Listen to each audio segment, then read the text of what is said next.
प्रशांत है और आप देखना शुरू कर चुके हैं आपका अपना channel the conflict lens TCL। एक तरफ अमेरिका और ईरान न्यूक्लियर मुद्दे का टेंशन जो है वो बातचीत के आसरे सुलझाने की कोशिश कर रहा है। अब सवाल यही है सबसे बड़ा कि क्या वाकई में यह बातचीत है या इस बातचीत के पीछे जंग की तैयारियों का एक तरीके से काउंटडाउन है। और यह बात मैं क्यों कह रहा हूं, उसके पीछे एक वाजिब वजह है। एक बयान आया ईरान की तरफ से, एक दावा किया गया, दावा अमेरिका के सबसे बड़े और सबसे ताकतवर हथियार को लेकर के, और दावा ऐसा है कि अमेरिका उससे चिढ़ जाएगा, क्योंकि ऐसा ही दावा लेबनान ने किया था जब एक अमेरिकी हथियार से लेबनान पर हमला किया गया और वो अमेरिकी हथियार फुस हो गया। खबरें यहां तक आई थी कि लेबनान से वो हथियार अमेरिका मांग रहा, कह रहा है कि चुपचाप दे दो, बेइज्जती न करवाओ मेरी। और अब ये जो हथियार है, उस लेबनान बेरूत पर जो अटैक किया गया था जिस हथियार से, उस हथियार से कहीं ज्यादा ताकतवर है। मतलब आप ये समझिए कि अमेरिका की प्रेस्टीज दांव पर लगी है और ईरान ने अमेरिका की उस खोखली ताकत को बेनकाब कर दिया है। आप इसको ऐसे समझ लीजिए एक लाइन में कि दरअसल ईरान के हाथ अमेरिका की वो दबती नस मिल गई है जिसका बदला और जिसको लेकर के की गई बेइज्जती अमेरिका बर्दाश्त कर नहीं सकता। आज मैं उसके बारे में आपको बताने जा रहा हूं। दूसरी तरफ अमेरिका के जो सबसे पावरफुल फाइटर जेट्स हैं, अचानक से उनको एक इवेंट में जाने से रोक दिया गया, हवाला दिया गया कि एक ऑपरेशनल जरूरत है इसकी वजह से। अब वो क्या जरूरत है? क्या मिडिल ईस्ट में तैयारी मुकम्मल हो चुकी है अमेरिका की? बात इस पर भी करेंगे। इसके अलावा चाइना ने अमेरिका की बहुत जबरदस्त तरीके से टेंशन बढ़ा दी, और अमेरिका की ही नहीं, इजराइल की भी, क्योंकि चाइनीज सैटेलाइट के जरिए पता चला कि ईरान की जो मिसाइल डिप्लॉयमेंट हैं वो मुकम्मल हो चुकी हैं, और इसीलिए इनका एक तरीके से आप कह लीजिए कि जो पूरा का पूरा ईरान का जो तौर तरीका है, ईरान के जो ऑफिशियल्स हैं, चाहे वो विदेश मंत्री अब्बास अरागची की बात कर लें, चाहे वो राष्ट्रपति पाजेक्शन की बात कर लें, या फिर अब्दुल रहीम मौसावी जो IRGC के चीफ हैं उनकी बात कर लें, उनका एक ताजा बयान अभी फिर से सामने आया है, वो भी अभी मैं बताऊंगा। और इन सब के बयान दरअसल एक ही लाइन पर दिख रहे हैं, और वो लाइन है कि दबना नहीं है, ऊपर चढ़ के बात करनी है। एक ताजा बयान अब्दुल रहीम मौसावी का आया, वो भी मैं अभी आपको बताऊंगा, और पूरी तस्वीर आपके सामने जस की तस रखने की कोशिश करता हूं। सबसे पहले जरा इस बयान को देखिए, क्या कहा गया। Iranian foreign minister confirms the US bomb with 14-ton GBU 57 bunker buster aimed to strike Fordo is failed to detonate the largest Iranian nuclear site. Iran says American B-52, F-35 and Tomahawk cruise missile are still failed to destroy Iranian ballistic and nuclear facilities. यह दावा अपने आप में America के गाल पर वो तमाचा है जिसकी गूंज पूरे अमेरिका में सुनाई देने वाली है आने वाले कुछ दिनों में। आपको बताया गया, इसका हिंदी रूपांतरण सुन लीजिए। ईरान के विदेश मंत्री अब्बास अरागची ने बताया कि जो फोर्डो साइट है, न्यूक्लियर साइट, वहां पर जिस 14 टन वजनी अमेरिकी GBU 57 से हमला किया गया था, दरअसल वो फटा ही नहीं, और वो उसी साइट में अब भी मिट्टी में दफन है, ऐसा बताया जा रहा है, विस्फोट करने में विफल रहा। ईरान ने यह भी दावा किया कि B-52 बॉम्बर्स और F-35 फाइटर जेट और टॉमहॉक क्रूज मिसाइलें भी ईरान की बैलिस्टिक मिसाइल और परमाणु सुविधाओं को नष्ट करने में नाकाम रहे हैं। पिछले साल जून महीने में जो जंग छिड़ी, उस जंग के घाव ईरान ऐसे वक्त पर कुरेद रहा है जब बातचीत मस्कट में शुरू हो चुकी है। हालांकि बातचीत में भी एक बड़ा गेम की बात है। जो बातचीत हुई है 6 तारीख को, खबर यह निकल के आ रही कि दरअसल मूल मुद्दे पर बातचीत शुरू ही नहीं हुई अभी तक। तो जो लोग आपको ये कह रहे हैं, ये बता रहे हैं, अभी उसका सोर्स भी है, मैं आपको बताऊंगा। जो लोग ये कह रहे हैं कि दरअसल बातचीत हुई है, यहां पर बात नहीं बन रही, वहां पर बात नहीं बन रही है, उसका सच ये है कि बातचीत अभी तक शुरू हो नहीं पाई है।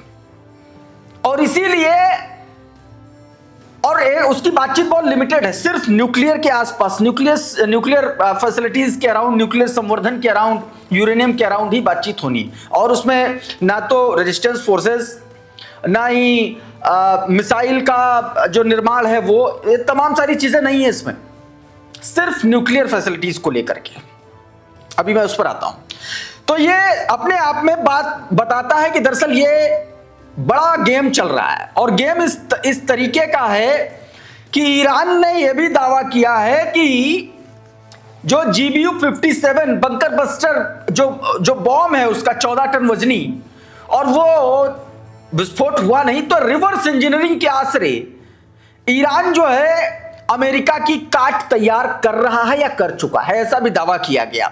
अब जरा ये वीडियो भी जारी किया जा रहा है जो GBU-57 ने जब हमला किया था, ये उसका एनिमेटेड वर्जन है। ये दिखाए जाने की कोशिश है कि कैसे ईरान की भी न्यूक्लियर साइट्स पर हमला किया गया, बंकर बस्टर जो है बॉम्ब गिरा और वो नहीं जा पाया, यह बताया गया इसमें।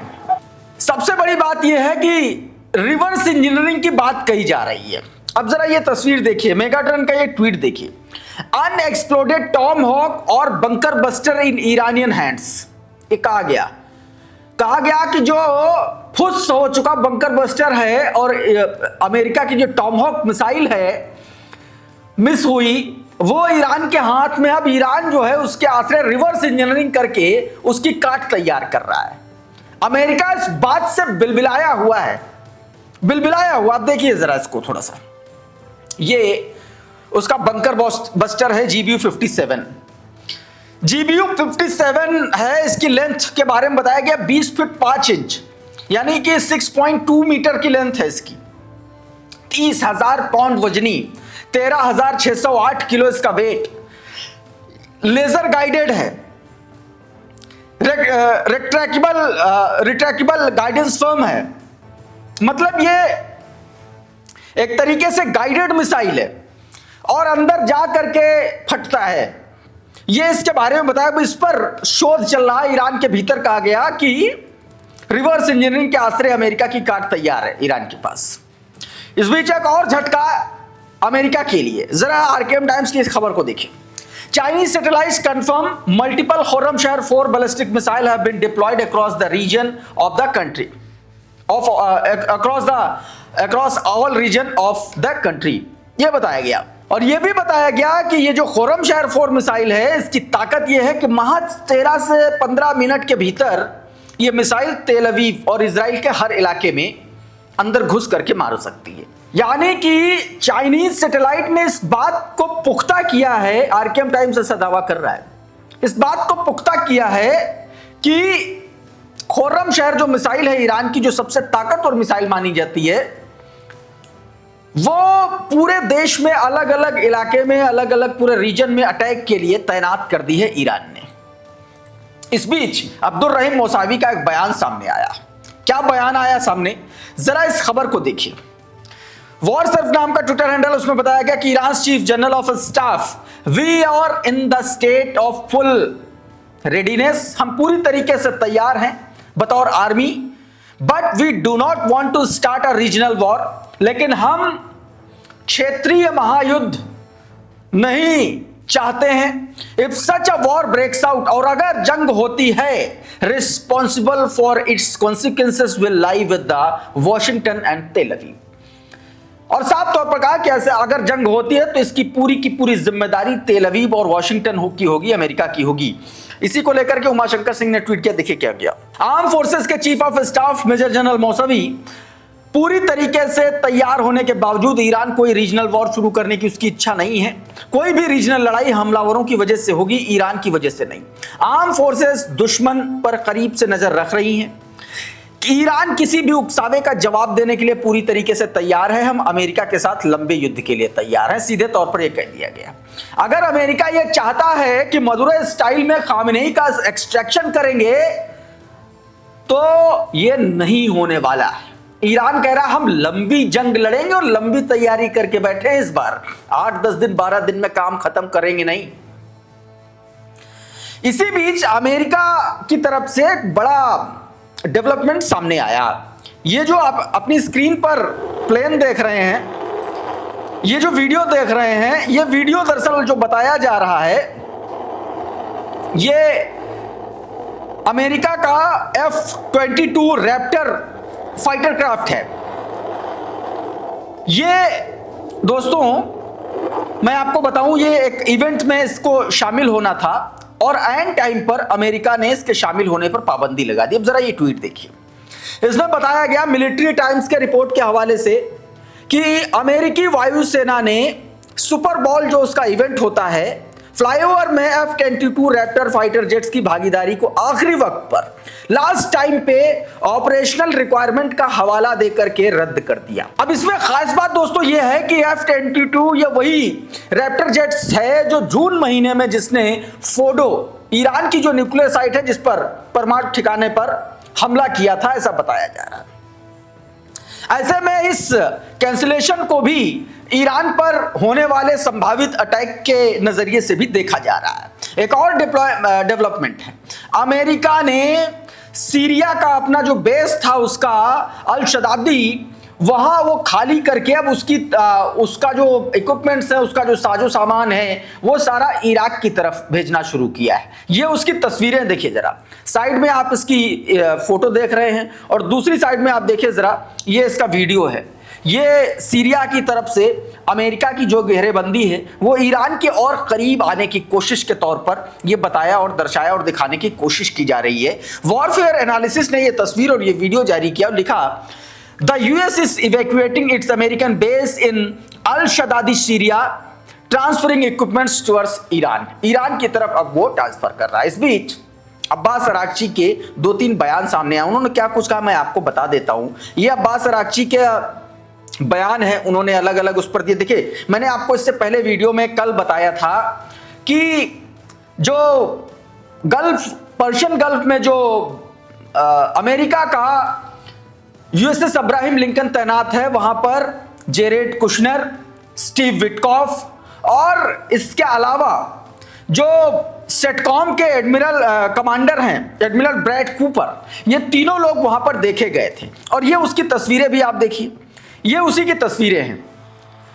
ये जब उनका हेलीकॉप्टर जो है यूएसएस अब्राहम लिंकन पर उतरा, तो उसमें अलग अलग विजुअल ये देखिए, ये लोग आए थे, इन तमाम सारे लोगों के साथ इन्होंने बैठक की है, बातचीत की है, मुलाकात की है। ये देखिए, ये तस्वीरें हैं और ये तस्वीरें उस वक्त की हैं जब ओमान में मस्कट में वार्ता चल रही थी अमेरिका और अब्बास अरागची के बीच में। अमेरिका ने पेशकश की कि इसमें जो है जो सेटकॉम कमांडर हैं इस बैठक में शामिल हों। अब इस पर अब्बास अरागची ने साफ मना कर दिया था कि हम किसी भी मिलिट्री ऑफिशियल के साथ बैठक नहीं करेंगे, हम बातचीत करने आए हैं, जब जंग करेंगे तब जंग में इस तरीके के लोगों का आमना सामना होगा, ऐसे कुछ नहीं होगा। अब जरा ये ट्वीट देखिए, ये उमाशंकर सिंह ने ट्वीट किया, बताया कि उनके बयान को कोट किया, जो कहा है, कहा कि हमें बताया गया कि यूएस नेवी कैरियर देखने आए थे, यूएस ने उसने हमारे साथ डिप्लोमेटिक मीटिंग में शामिल होने के लिए कहा, लेकिन हमने मना कर दिया। हमने कहा कि हम बातचीत की प्रोसेस में किसी भी मिलिट्री पर्सन की मौजूदगी को मंजूर नहीं करते।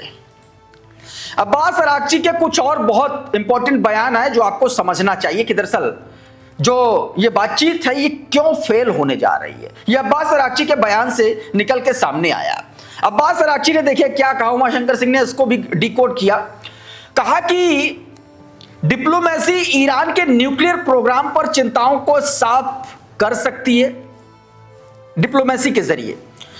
उन्होंने यह भी कहा कि बातचीत का कोई विकल्प नहीं है। उन्होंने मिलिट्री दबाव को भी खारिज किया और कहा कि बमबारी से ज्ञान खत्म नहीं होता। बमबारी से ज्ञान खत्म नहीं होता, इसका सीधा सीधा मतलब है कि जो तुम न्यूक्लियर फैसिलिटीज को खत्म करने की बात कह रहे हो, ट्रंप को सीधा चैलेंज है एक बार करोगे हम 10 बार बनाएंगे, ये बताने की बात। अब अराची ने यह भी कहा कि शांतिपूर्ण न्यूक्लियर प्रोग्राम और एनरिचमेंट कैपेबिलिटी रखने के लिए ईरान ने भारी कीमत चुकाई। अब ये बयान जब बातचीत हो रही इस दौरान ये बात कहना अराची का ये साफ बताता है कि दरअसल जो थ्री नोज इजराइल और अमेरिका ईरान पर दबाव डाल रहे हैं कि there is no resistance forces, there is no enriched uranium, और एक और जो बात लगातार कही जा रही है कि बैलिस्टिक मिसाइल प्रोग्राम को रोकना, और इन तीनों पर ही बातचीत नहीं करेगा ईरान, इस पर समझौता नहीं करेगा। इस वीडियो में बहरहाल इतना ही। बहुत बहुत शुक्रिया, बहुत बहुत धन्यवाद। आप जुड़े रहिए आपके अपने channel the conflict lens TCL के साथ। नमस्कार।